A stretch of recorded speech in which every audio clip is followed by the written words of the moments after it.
Oke, Assalamualaikum warahmatullahi wabarakatuh. Pemirsa Authentic News, kalian sedang bersama Bang Niko Indra Sakti. Acaranya kita mau berbagi ilmu nih, sharing tentang penotariatan dan kePPAT-an. Nah, Bang Niko, sapa. Halo, Assalamualaikum warahmatullahi wabarakatuh. Selamat sore pada rekan-rekan. Bang, hal mendasar banget yang mau saya tanya ini Bang, sebagai anggota masyarakat ya kan. Ini kan kita yang mau kita bahas atau mau kita diskusikan atau mau kita sharingan atau mau Abang sharing tentang penotariatan dan kePPAT-an. Ya.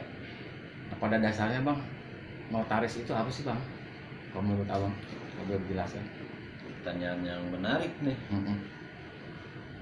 Jadi karena memang kita diatur oleh peraturan perundang-undangan, jadi kita kembalikan ke pasal 1 angka 1 Undang-Undang Jabatan Notaris nomor 30 tahun 2004 yang diubah terakhir menjadi nomor 2 tahun 2014. Di sana disebutkan bahwasanya yang namanya notaris adalah pejabat umum.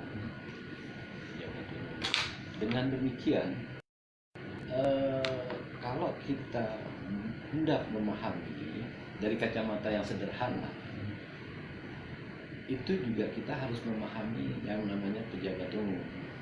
Cuma sayangnya di dalam KUHP itu istilah pejabat umum itu ada dalam pasal 1868 mengenai definisi akta otentik ya. Akta otentik adalah akta yang dibuat berdasarkan undang-undang di hadapan atau oleh pejabat umum yang berwenang di mana akta itu dibuat. Cuma sayangnya dalam KUHP Perdata, kalau kita telusuri lebih lanjut, pemahaman pejabat umum itu belum ada makna hukumnya. Ya, belum ada satupun definisi yang ada di dalam KUHP Perdata, sehingga menjadi suatu distorsi pula sebenarnya kalau misalnya Abang tanyakan pada saya, siapa itu notaris? Saya hanya bisa jawab notaris itu adalah pejabat umum. Nah, untuk memahami fungsi dari pejabat umum, saya harus lari ke koridor hukum yang berlaku di Indonesia, yaitu hukum tata negara dan hukum tata usaha negara. Untuk sementara demikian dulu Bang. Kan kayak sepertinya nih saya baru nih Bang,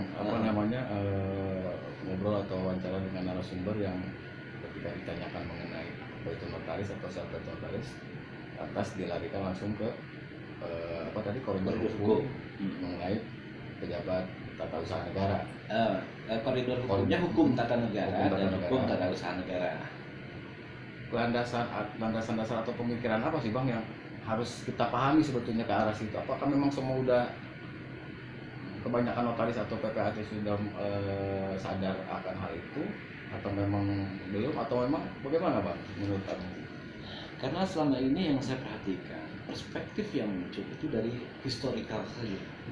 Historical yang dimana mengenai asal muasal notaris yang berlaku asbabun nuzul lah seperti itu ya.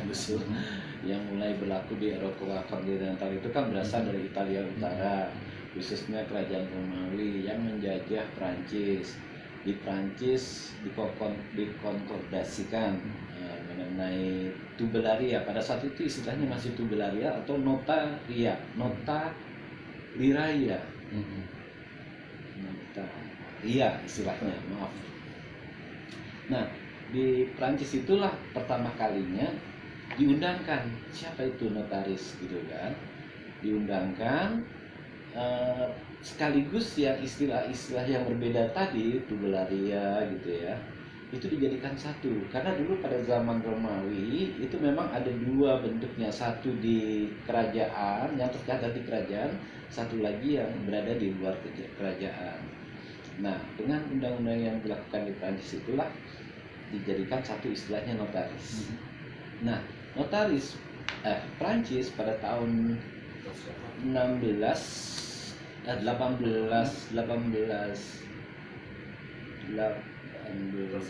sekitar abad ke-16-an gitu ya. 17 itu kan pernah menjadi Belanda Iya. itu ya sampai tahun 1803 salah gitu ya, sehingga Belanda pun mengkonkordasikan juga mengenai ketentuan notaris dari Prancis. Nah di Belanda itu membuat undang-undangnya sendiri baru pada tahun 1860 yang sekarang kita kenal namanya juga karena Belanda menjajah Indonesia, kita konkordasi namanya Peraturan Jabatan Notaris PJN. Peraturan Jabatan Notaris. Nah, pada saat diberlakukannya Undang-Undang Nomor 30 Tahun 2014 tadi tentang Undang-Undang Jabatan Notaris, seharusnya memang sudah diselaraskan dengan hukum tata negara maupun hukum tata usaha negara. Ya. Nah, namun ketika saya pelajari yang namanya jati diri notaris dalam rangka memperingati hari 100 tahunnya notaris yang pada saat Indonesia belum merdeka kan, gitu ya. Jadi makanya dihitung mundur. Hitung mundur ya. Harusnya dihitung ketika keluarnya mengenai peraturan pemerintah tentang sumpah jabatan notaris harusnya. Jadi dia sudah menundukkan diri pada hukum Iya. Indonesia gitu kan. Nah itu ada statement yang menurut saya menarik gitu. Walau dalam rangkaian kalimat yang disampaikan oleh Menteri Kehakiman Indonesia pada saat itu mengatakan bahwa ada wacana out of the box dan diikuti dengan kalimat positif berikutnya. Ini menggelitik saya gitu, karena yang namanya pejabat umum itu dalam penelusuran saya menurut aspek hukum tata negara atau hukum konstitusi dan hukum tata usaha negara, pejabat umum itu sebenarnya adalah pejabat pelaksana undang-undang atau pejabat administrasi atau pejabat tun. Walaupun dalam hal ini sekarang banyak senior yang menampik hal itu gitu kan. Dengan argumen tentunya ya yang saya perhatikan mulai tidak digaji oleh negara, lalu dari aspek historical tadi yang berada di samping raja gitu kan. Nah ini yang terjadi kita di saat ini, saat sekarang ini mengenai definisi notaris itu sendiri masih belum mencapai yang namanya kesatuan hukum gitu Pak. Kalau dari beberapa tulisan tulisan yang Ya. abang posting itu di media sosial, Ya. itu di situ abang banyak menyampaikan terkait hal tadi. Ya. Jadi sepertinya hal itu adalah sebuah urgensi bang ya. Betul. Urgensi. Nah untuk masyarakat sendiri nih bang, balik lagi ke teman karena usernya kan masyarakat Iya seperti betul. saya. Setuju bagus. Apa sih bang yang apa namanya pemikiran abang seperti itu tuh untuk masyarakat dari sisi mana sih bang? Hal positifnya yang akan diambil oleh masyarakat kalau memang abang sudah mendudukan ini atau pemikiran abang mendudukan ini bahwa notaris itu harus begini, koridornya ini gitu kan. Notaris itu Positifnya apa bagi kami atau masyarakat di situ? Sekali lagi saya tegaskan, notaris itu adalah pejabat umum Ya. di mana makna atau rumusan pejabat umum itu adalah kan pejabat tun, pejabat pelaksanaan. Nah, dari segi perspektif masyarakat tentunya kepastian hukum yang mereka butuhkan. Tapi yang lebih utama lagi sebenarnya adalah ketertiban hukum. Ketertibannya ya. Ketertiban hukumnya karena kebanyakan masyarakat kan ingin datang kepada notaris itu agar terjamin kepastian hukumnya tentunya kan. Terjamin kepastian hukumnya. Memang kebanyakan masyarakat datang ke notaris itu dalam konteks hukum privat, hukum perdata, hukum tentang sesama hubungan hukum sesama anggota masyarakat. Itu definisinya. Jadi pendatang notaris itu lebih banyak bikin perjanjian kan gitu ya. Nah, artinya ada hubungannya hukum. Di pasal 15 mengenai UJN mengenai kewenangan notaris itu memang lebih banyak menyimpulkan bahwa seolah-olah notaris itu hanya menyangkut hukum privat, hubungan hukum sesama anggota masyarakat. Mengenai perjanjian, iya saya setuju. Tapi kalau kita perhatikan, selain perjanjian, itu juga ada sebenarnya yang diistilahkan sebagai rilas di sini, yang dibuat oleh notaris, didefinisikan sebagai rilas. Padahal itu sebenarnya akta notaris itu di situ. Rilas ini maupun pas di pasal 15 kewenangan notaris di pasal 15 ayat 2 itu sebenarnya juga notaris juga berada pada hukum publik. Ya. Sebagai contoh, ketika saya melakukan war making atau meregistrasi, saya membuat pernyataan, dan pernyataan itu war itu artinya benar, dibenarkan oleh notaris bahwa saya adalah misalnya saya membuat pernyataan bahwa saya ada ahli waris. Betul. Nah, fungsi war making registrasi ini sebenarnya tidak hanya notaris yang melakukan, di kelurahan, di kecamatan juga Ya. melakukan itu. Ya, war pejabat making. seperti itu ya. Iya, gitu kan. Bahkan juga mengenai kesesuaian fotokopi dengan aslinya. Kesesuaian asli dengan fotokopinya ini juga merupakan pelayanan dalam bentuk hukum publik. Legalisasi gitu ya. Legalisasi.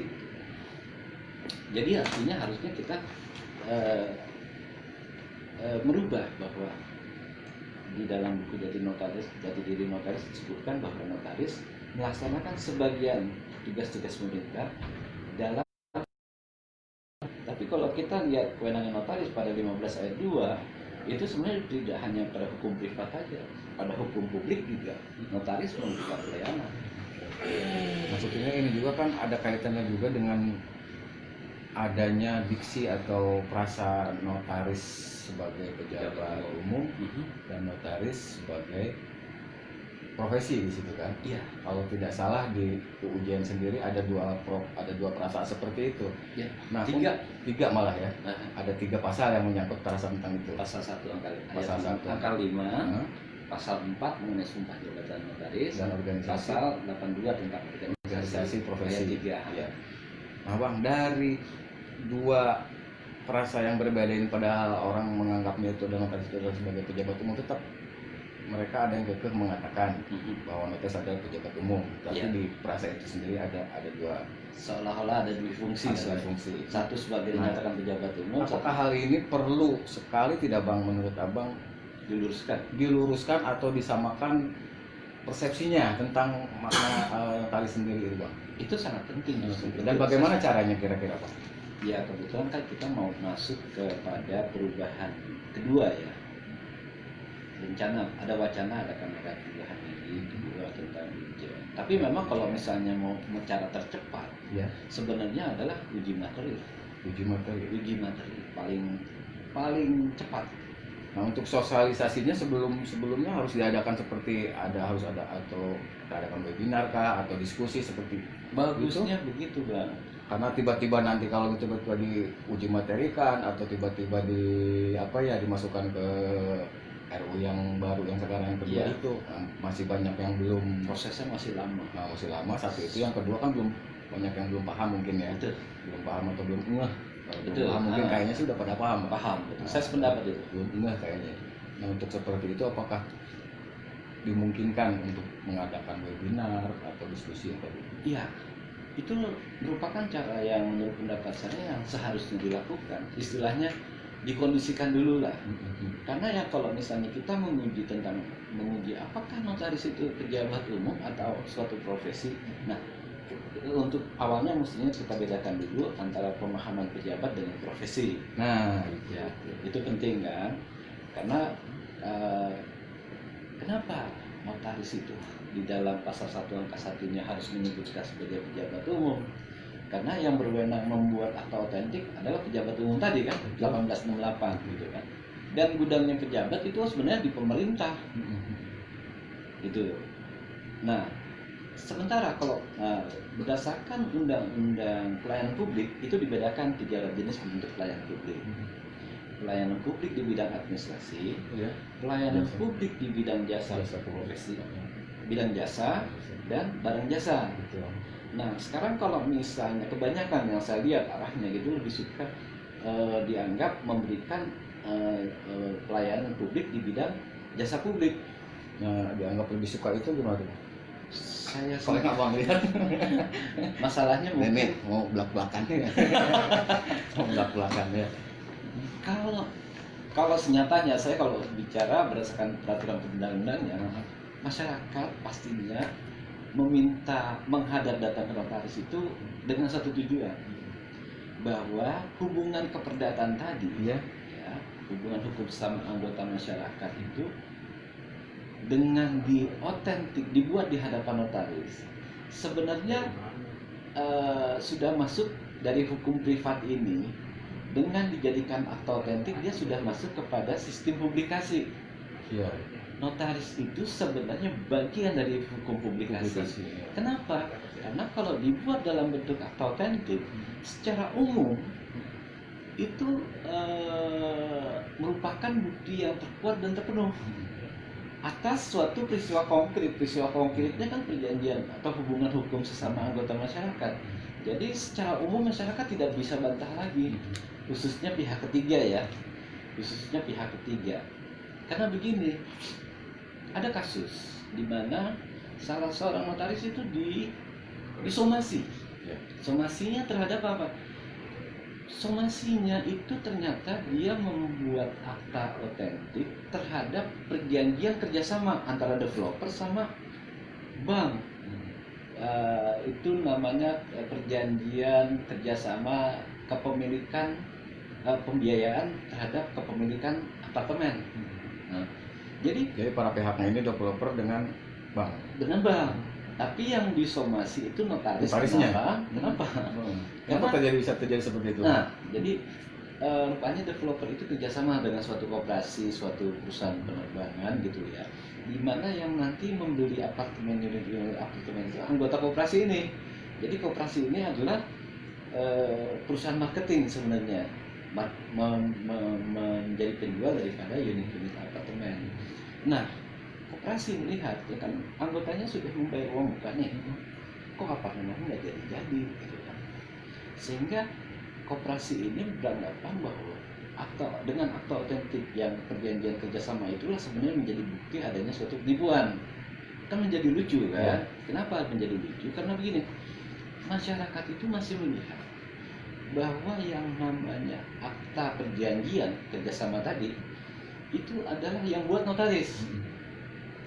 Ini yang letak kekeliruannya. Ya betul. Harusnya yang harus dipahami oleh anggota masyarakat atau yang membuat perjanjian itu dua belah pihak itu developer dan bank, gitu kan. Artinya si dua penghadap itu ya. Iya, dua penghadap itu bukan notaris yang membuat perjanjian kerjasama. Jadi ketika notaris itu disomasi, jelas nyatanya itu error in subjecto kan, keliru gitu kan.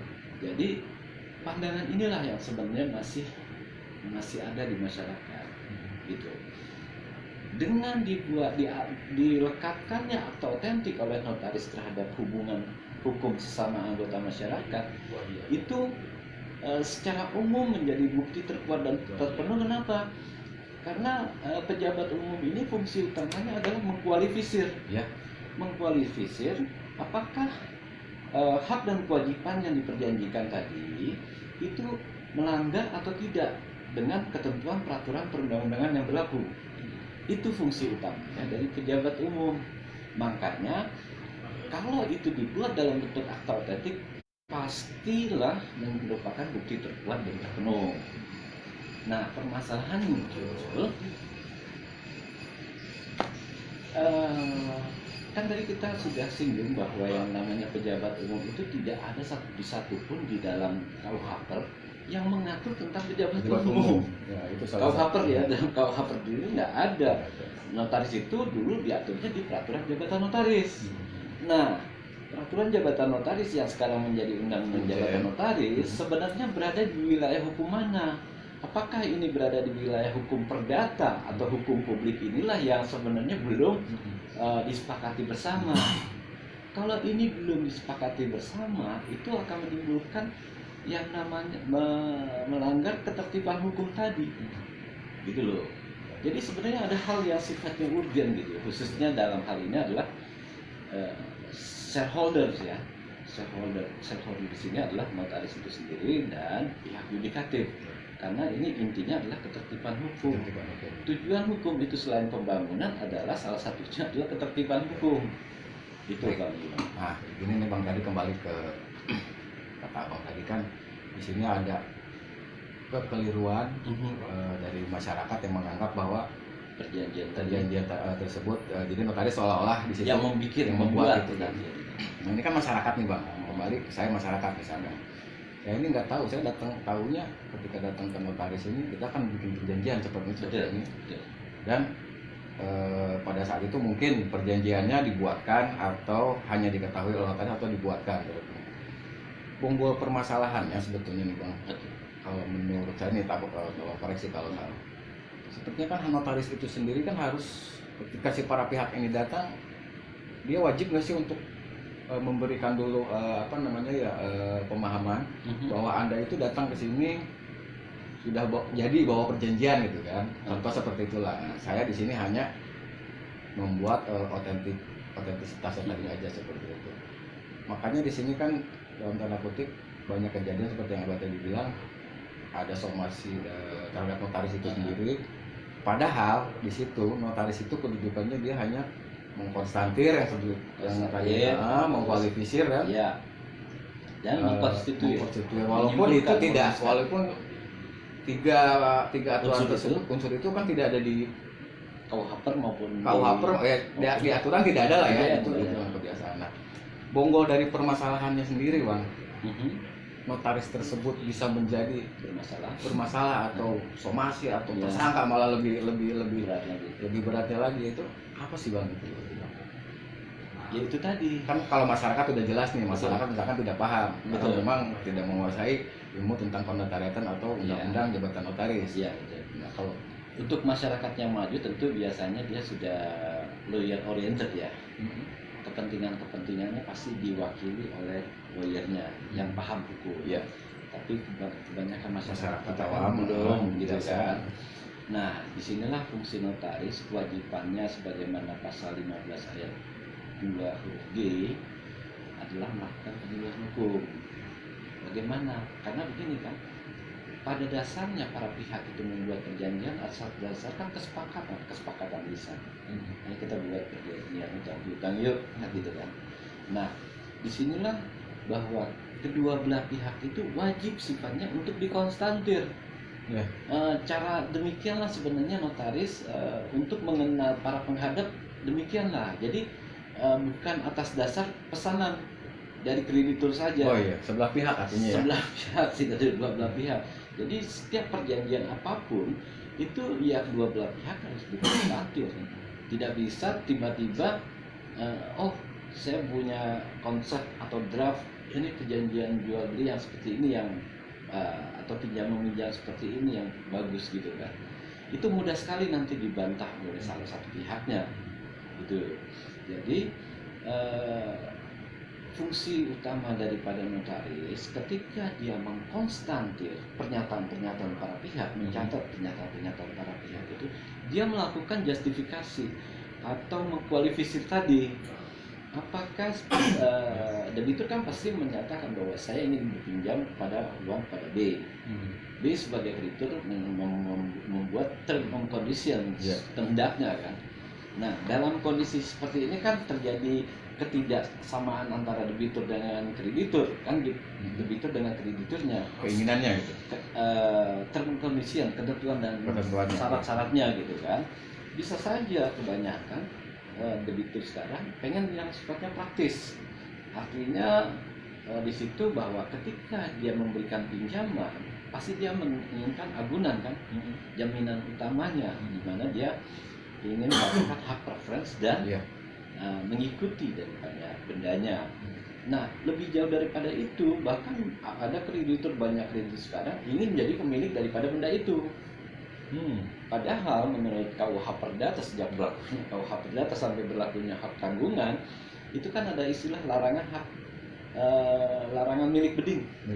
Kreditur dilarang menjadi pemilik daripada barang yang menjadi agunannya gitu kan, di pasal 12 Undang-Undang Hak Tanggungan. Nah, disinilah fungsinya notaris, melakukan penyuluhan, yang menyampaikan kepada krediturnya, Pak, itu dilarang oleh undang-undang. Jadi itu tidak bisa dia membuat suatu perjanjian utang piutang, tapi jaminannya perjanjian jual beli misalnya, atau akte jual beli kosong gitu kan. Itu yang sering menimbulkan masalah sebenarnya di sana gitu kan. Di sana kita bisa melihat bahwa adanya suatu ketidakpastian hukum.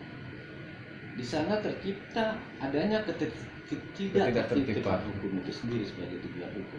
Demikian Pak Najwa. Kira-kira bisa bisa dimengerti saya sebagai anggota masyarakat, bisa mengenai. Nah, pertanyaan selanjutnya nih Bang, oke tadi Abang bicara ini apa sosialisasi terhadap masyarakat juga perlu Bang ya? Iya.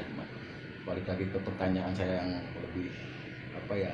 Mendasar tadi. Lebih mendasar lagi dalam artian kenapa sih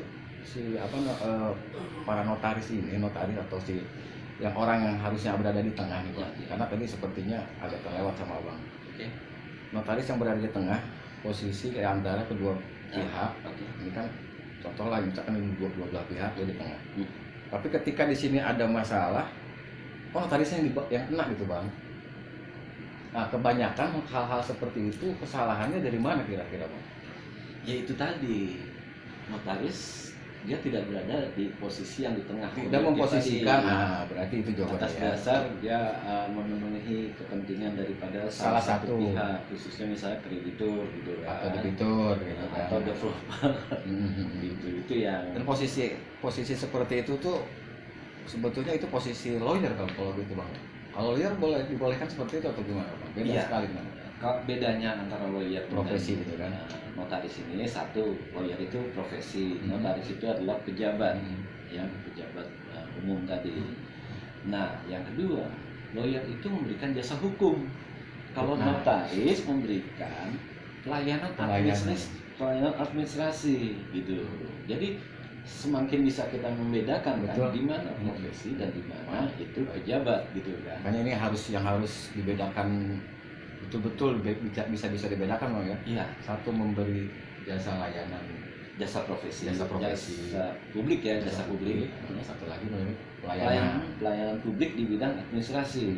Karena tanpa notaris, ya hak perorangan maupun hak kebendaannya tidak bisa masuk ke dalam sistem pendaftaran, gitu kan? Bahwa dalam sistem pendaftaran itu merupakan pengakuan negara terhadap hak warga negaranya menyangkut hak perorangan dan hak kebendaan. Contohnya apa? Perjanjian, misalnya perjanjian kredit lah. Ya kita bedakan antara perjanjian kredit dengan pembuatan akta pendirian perusahaan. Ya, kalau perjanjian kredit ketika dibuat di hadapan notaris, ya dia kan sebenarnya kan posisinya kan hukum privat nih, perjanjian debitur dan kreditur, dan itu bisa dibuat secara di bawah tangan. Lalu ketika dia ini dibuat di hadapan notaris, itu sebenarnya dia memasuki pada sistem publik itu tadi. Notaris menjadi bagian dari sistem hukum publik karena dengan perjanjian kredit yang sifatnya akta otentik, itu seluruh masyarakat secara umum memahami bahwa itu merupakan bukti terkuat dan terpenuh atas suatu peristiwa konkret yang terjadi di antara mereka berdua. Yaitu satu sisi ya. Jadi notaris itu sebenarnya berada pada posisi bagian dari sistem hukum. Lalu kita bandingkan dengan yang namanya akta pendirian perusahaan. Akta pendirian perusahaan itu kan menimbulkan yang namanya perjanjian, pastinya adalah yang menimbulkan hak perorangan. Nah, hak perorangan ini perlu didaftarkan di Kementerian Hukum dan HAM RI. Dalam memasuki sistem pendaftaran yang diselenggarakan oleh negara, itu kepala sistem pendaftarannya di Kemenkumham gitu, itu perlu memastikan bahwa memang para pihak itu menyepakati yang namanya modal dasar sebesar sekian, lalu modal store sebesar sekian, itu sudah dipastikan gitu loh Pak. Jadi lahirnya subjek hukum itu sebenarnya pada saat memang disahkan oleh Kemenkumham, tapi proses kelahirannya inilah di dalam akta pendirian perusahaan. Kira-kira bisa dipahami nggak maksud saya? Jadi kalaupun ada kesalahan di situ, notaris ini bukan malpraktek seperti dokter ya, berarti dia salah melakukan konsekuensi itu tadi ya. Konsekuensi antara administrasi profesi, ya. Antara konsekuensi hukum dari profesi dan pejabat umum tadi Ya kalau misalnya profesi seperti advokat atau dokter itu dinamakan malpraktek. Malpraktek kalau ketika dia melakukan sebuah Kekeliruan. kekeliruan. Tapi kalau misalnya pejabat umum atau pejabat itu maladministrasi. Ini berarti udah semakin ketara lagi nih perbedaannya Perbedaannya kan? semakin nambah jelas lagi lagi satu gitu, ya. dalam membuat apa namanya kekeliruan pun dia udah satu udah beda Beda. ya? Beda Akibat posisinya. hukumnya beda. Nah, itu. Bahkan lebih banyak sebenarnya kekeliruan itu berdampak pada administrasi sebenarnya. Jadi kalau misalnya diketahui bahwa akta otentik yang dibuat oleh notaris itu melanggar prosedur, wewenang, substansi, itu automatically sebenarnya akta secara administratif dampaknya akta otentisitasnya terdegradasi. Iya. Itu konsekuensi logisnya gitu loh. Nah, jadi dalam pejabat umum yang lagi kita bedakan lagi unsurnya gitu. Jadi ada unsur tadi harus sesuai dengan prosedur, wewenang, dan substansi. Karena memang UJN itu sebenarnya kewenangan yang diberikan oleh negara berdasarkan undang-undang, itu namanya kewenangan atribusi. Kalau lawyer kewenangannya muncul itu dari klien, dia Iya. kuasa, sifatnya mandat. Iya, iya. Beda. Antara dia ya kan si Iya, usernya dengan betul. lawyer gitu. Betul.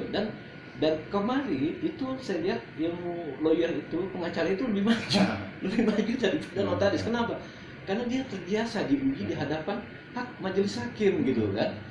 Nah sementara kalau notaris itu kan kalau bermasalah dia baru dibawa ke pengadilan. Tapi kalau lawyer ketika dia menghadapi ada terjadi ketidaktertiban hukum, dia bisa bawa ke Mahkamah Konstitusi. Jadi lawyer itu sekarang lebih maju karena bisa membuat landscape hukum. Gitu loh. Padahal yang diharapkan oleh masyarakat kita ini kan gitu kan, kita maju kan gitu kan.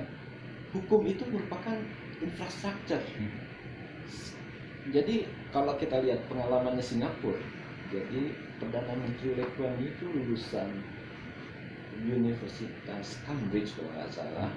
Itu yang pertama dia bangun di Singapura itu adalah law enforcement, penegakan hukumnya dulu yang hukumnya nggak bagus, dia nggak bisa bangun, dia bilang begitu kan. Jadi kalau orang Indonesia dalam Singapura pasti mereka akan disiplin. Makanya kedisiplinannya beda ya. Beda gitu loh. Jadi bukan masalah law enforcement aja, tapi mereka ketertiban hukum dan kepastian hukumnya itu ya mereka anggap sebagai bagian daripada infrastruktur juga. Menanggapi mengenai ketertiban dan kepastian hukum itu sendiri. Nah berarti kan ini harus juga ada kepastian atau kesamaan. Balik lagi ke Bonggol yang tadi nih Bang. Betul. Ya kan? Kalau Ini kan bicara masalah kepastian hukum, ketertiban hukum, berarti kan memang dari hulunya itu harus tertib juga kan? Harus tertib dan harus pasti. orang sekarang notaris sekarang saya dalam posisi tidak pasti hukumnya. Iya. Nah, itu kan suatu hal yang padahal cuma memastikan si dua perasa itu aja Iya, kan, beda kan. antara pejabat dengan profesi tadi. Betul. Nah sebetulnya di sini yang perlu, kalau menurut saya sebagai anggota masyarakat, ya baiknya ini diadakan sebuah itu tadi Bang. Berarti apa Bagusnya memang forum grup atau diskusi, forum grup diskusi dengan para stakeholder terkait ya.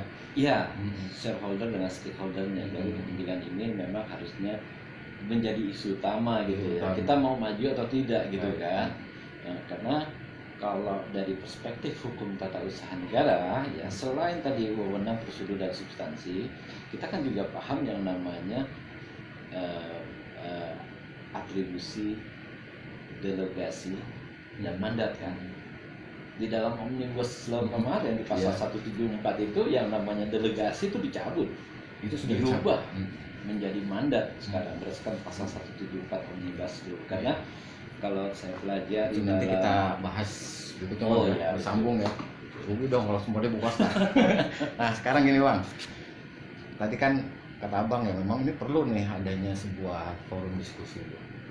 Nah dari Abang sendiri udah pernah sebelum sih Bang, apa namanya, ada niatan atau punya berbagai macam cara, sebenarnya kan ada berbagai jalan ke Roma gitu. berbagai jalan apa Mulai- banyak jalan menuju Roma ya. Banyak jalan menuju Roma. Artinya keinginan seperti itu atau niatan seperti itu abang sudah pernah lakukan? Ada, bukan saya lakukan, cuman saya menjajaki gitu. Ya. Cuma memang dalam kapasitas kita ini, jangankan suara masyarakat, suara anggota juga belum begitu diperhatikan gitu ya. Jadi ya saya melambung sana melambung sini gitu kan. Iya. Karena yang penting Untuk tadi mencari ya, jalan ke Roma tadi ya. jalan ke rumah tadi. Bagaimana ini bisa kita pahami bersama gitu, karena memang urgensinya sangat penting gitu ya kalau menurut pendapat saya gitu. Ya, karena saya kan berpatokan pada tadi abang bilang ini harus diperbaiki dari atasnya atau Betul. dari bonggolnya Bonggolnya. atau dari hulunya ya kan. Betul, Karena setuju. mau tidak mau kalau misalkan walaupun sekarang di masyarakat sudah sedikit mengerti atau mengetahui, tetapi secara ya, hukum secara positifnya, hukum positifnya belum mengatur belum mengatur, tetap ya aja akan tidak. hal itu akan terjadi lagi gitu. Jadi saya berpikir pertama-tama memang kan kita dulu perubahan itu kita mulai dari kita sendiri kan, bahwasanya ketika kita membuka kantor kita harus pahami yang namanya risiko hukum. Ada suatu risiko hukum gitu kan. Risiko hukum inilah yang harus kita mitigasi sebenarnya. Nah, untuk memitigasi risiko hukum notaris, ya, jabatan notaris sampai pidana loh risiko hukumnya tuh. Iya. Itu di situ saya dihadapkan dari perspektif yang mana yang saya harus buat, karena risiko memitigasi risiko hukum seorang pejabat dengan memitigasi risiko hukum seorang profesi berbeda jauh nih. Betul. Dasar landasannya juga berbeda. Ada prosedur-prosedur juga lain bang ya. Prosedurnya juga lain. Baik. Untuk sementara pemirsa Authentic News bincang-bincang atau sharing berbagi ilmu tentang penotariatan dan PPAT untuk edisi kali ini cukup sekian. Mungkin nanti selanjutnya kita akan bincang-bincang lagi yang lebih update-nya lagi Bang Niko ya. Baik. Nampaknya belum ada pertanyaan atau ini dari audiens. Kita tutup aja gimana nih Bang Niko? Baik. Atau mau ada yang disampaikan lagi Bang Niko? Saya rasa cukup demikian dulu. Ini dingin banget nih kayaknya nih Bang nih. Dinginan nih AC. Demikian. Oke. Baik, pesannya. Maaf. Cukup Bang Niko ya. Ya. Assalamualaikum warahmatullahi wabarakatuh. Sampai ketemu pada acara berikutnya. Wassalamualaikum.